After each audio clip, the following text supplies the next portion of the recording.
नवीन बाबूंकर ये गोटे रूपांतरित अवस्था आपण मैंने देखुं ना गोटे अवस्था देखी पुणी गोटे अवस्था ये रूपांतरित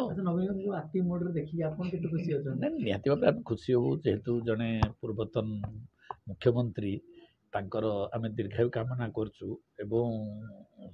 महाशयकर एक्टिवनेसटा निश्चित भाव ओडिशा पर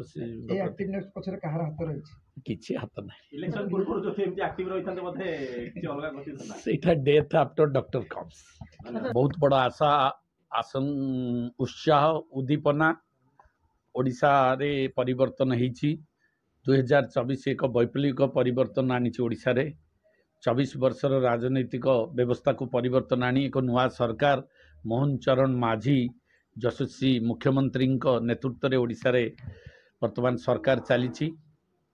जो राम राज्यर परिकल्पना से परिकल्पना साकार होगा जाउची सेथिपाई ओडिशावासी मनरे प्राणरे एवं शरीर रूपांतरित भावना चेतना चिंताधारार आवश्यकता रही जगन्नाथ मंदिर रे जो व्यवस्था थिला तार भी रूपांतरित होइछि चाषी भाई मानक जो समस्या थिला तार मध्य रूपांतरित होइछि एई भली भाव रे बहु क्षेत्र रे व्यवस्था रे मध्यम परिवर्तन आसीछि तेणु करी मॉर्निंग सोज दी डे धीरे धीरे ये व्यवस्था जाउछि एवं लोकंकर सरकार जो गणतंत्र प्रथम थिला जे लोकंक हाथ रे क्षमता लोकंक हाथ रे सरकार सेटा गोटे विराट बड़ लक्ष्य एवं विराट बड़ पदक्षेप एटा जनसाधारण उपलब्धि कर निश्चित भाव में बीजेपी तो सदा बेले लॉन्ग टर्म इनिंग्स खेलुची आउ धीरे धीरे शक्तिशाली होगा जाऊँगी 2025 निश्चित भाव में बीजेपी को आहरी शक्तिशाली कर नाई सेमती किसी ना दल जिते जहाँ दायित्व दब मु निश्चित भाव में करी से कथा आगुरी कही भी कही सेमती दल में तो मु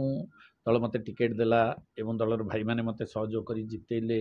विधायक हेली सरकार आसला ए बहुत दायित्व रही काम करने आदि कौन दायित्व मिले निश्चित भाव में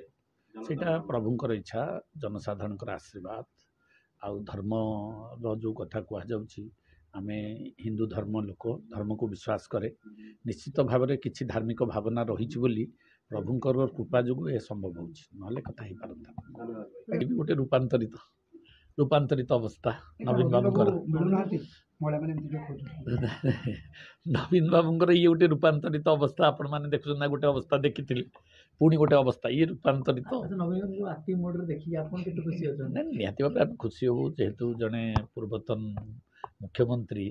तांकर आम दीर्घायु कामना करचु एवं महाशयकर एक्टिवनेसटा निश्चित भाव ओडिशा पर किसी हाथ ना डेथ आफ्टर डॉक्टर कम्स बहुत बड़ आशा उत्साह उद्दीपना ओडिशा रे परिवर्तन होईची 2024 एक वैप्लविक परिवर्तन आनी ओडिशा रे 24 वर्षर राजनैतिक व्यवस्था को परिवर्तन आनी एक नुआ सरकार मोहन चरण माझी यशस्वी मुख्यमंत्री नेतृत्व रे ओडिशा रे वर्तमान सरकार चली जो राम राज्यर परिकल्पना से परिकल्पना साकार होगा जाउछि सेथिपाई ओडिशावासी मनरे प्राणरे एवं शरीर रूपांतरित भावना चेतना चिंताधारार आवश्यकता रही तो प्रभु जगतर नाथ जगन्नाथ ये व्यवस्था भितर थिबा समस्त प्रशासनिक स्तर रे हो कि राजनैतिक स्तर रे हो कि जनसाधारण मनरे उच्च चेतना भरी दियंतु एवं ओडिशा भारत वर्ष रे जो लक्ष्य यशस्वी प्रधानमंत्री रही जे ओडिशा भारतर 1 नंबर स्थान को जीव एवं भारत विश्वर गुरु भाव में तैयारी हम जो प्रधानमंत्री